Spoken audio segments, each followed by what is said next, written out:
Les différents types d'anaphores rappellent. L'anaphore est une figure de style qui consiste à répéter un mot ou un groupe de mots au début d'une phrase ou d'un vers. Ce qui produit un effet d'insistance et une certaine musique. La répétition intervient en général en début de phrase parce que c'est ce que l'on voit en premier, mais il existe aussi une anaphore de fin de phrase dont on parlera ci-dessous. L'anaphore est utilisée en littérature et particulièrement dans le domaine de la poésie.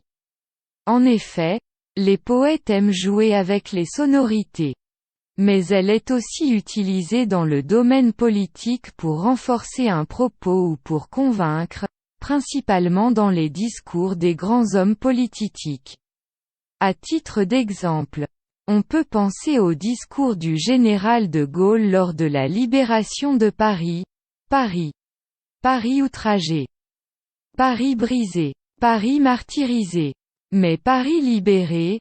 Ou bien à l'anaphore utilisée par François Hollande, moi président de la République. Ceci dit, il convient de signaler qu'il ne faut pas confondre l'anaphore, figure de style, avec l'anaphore en grammaire. C'est cette dernière que nous allons traiter dans ce cours. Elle sert essentiellement à remplacer un mot ou un groupe de mots qui a été employé précédemment dans un texte ou dans une phrase dans le souci d'éviter la répétition qui nuit au style. Exemple. Cercle plein. Mon camarade n'avait pas de stylo, je lui ai prêté le mien. Les types d'anaphores. Un anaphore nominal fidèle. Une anaphore nominale fidèle reprend le nom avec un simple changement de déterminant. Exemple. Cercle plein. Une dame vient d'entrer dans la banque. Cette dame ne porte pas de masque. Cercle plein. Un train est arrivé. Ce train est rapide. 2 anaphores nominales infidèles. Une anaphore est dite nominale infidèle quand le référent est désigné par un autre nom. Exemple. Cercle plein. Le lion mugit.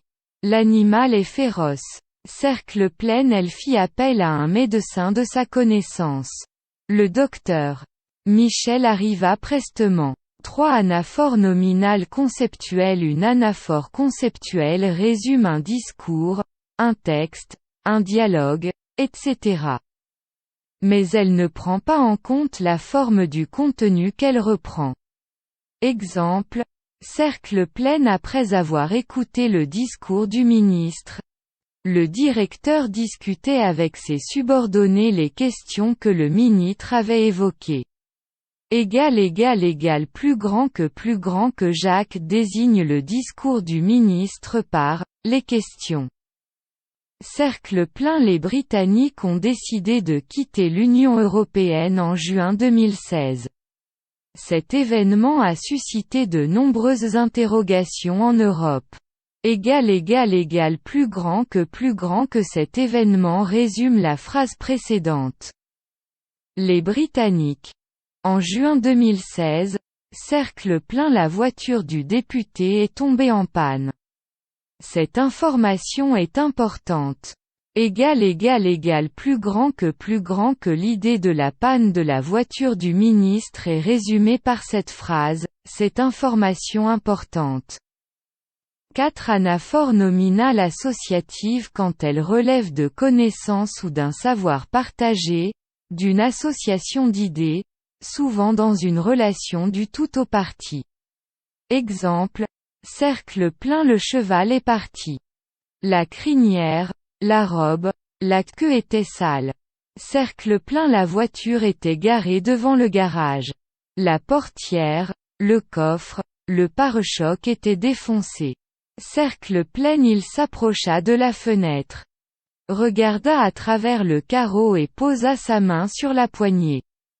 Cercle plein. Il entra dans le bus, et prit peur lorsque le chauffeur lui lança un regard noir. Cercle plein. Il arrive dans le village. L'église était sombre.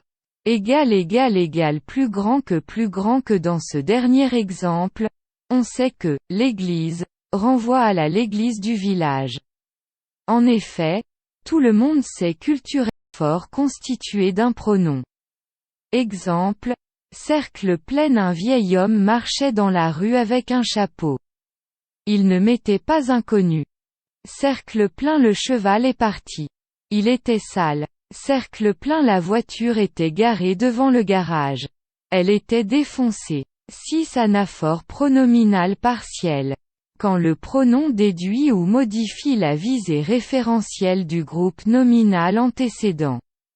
Exemple. Cercle plein. Le train est arrivé. Tu le vois bien. Bon à savoir. Épanaphore et épiphore.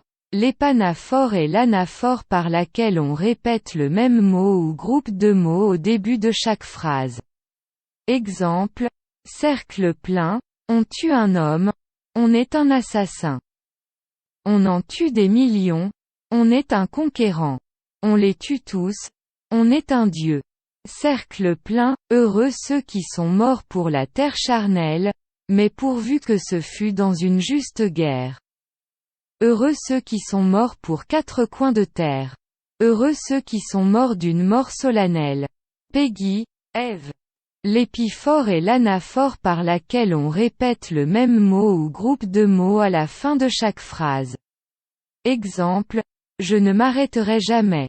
Je n'abandonnerai jamais. Je ne me retirerai jamais. Comme l'anaphore, l'épanaphore et l'épiphore peuvent être utilisés par tous les genres littéraires, entre autres la poésie. Exemple d'épanaphore, poésie. Je voudrais écouter le bruit des feuilles de la forêt. Je voudrais sentir sous mes pieds la mousse de la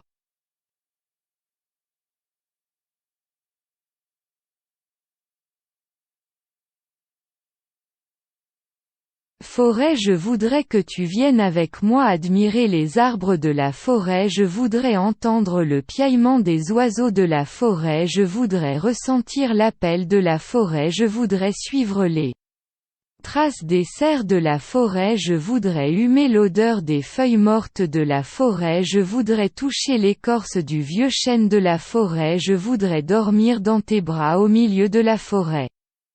Exemple d'épiphore, Paisy. Je chante tous les matins en me levant. Je chante tous les soirs en me couchant. Je chante et entre-temps me direz-vous? Eh bien je chante. Pourquoi ne me croyez-vous pas quand je dis je chante? Il y a dans une journée tant d'occasions pour que je chante, et si vous n'êtes pas d'accord, tant pis. Je chante toujours et encore, même si ça vous déplaît.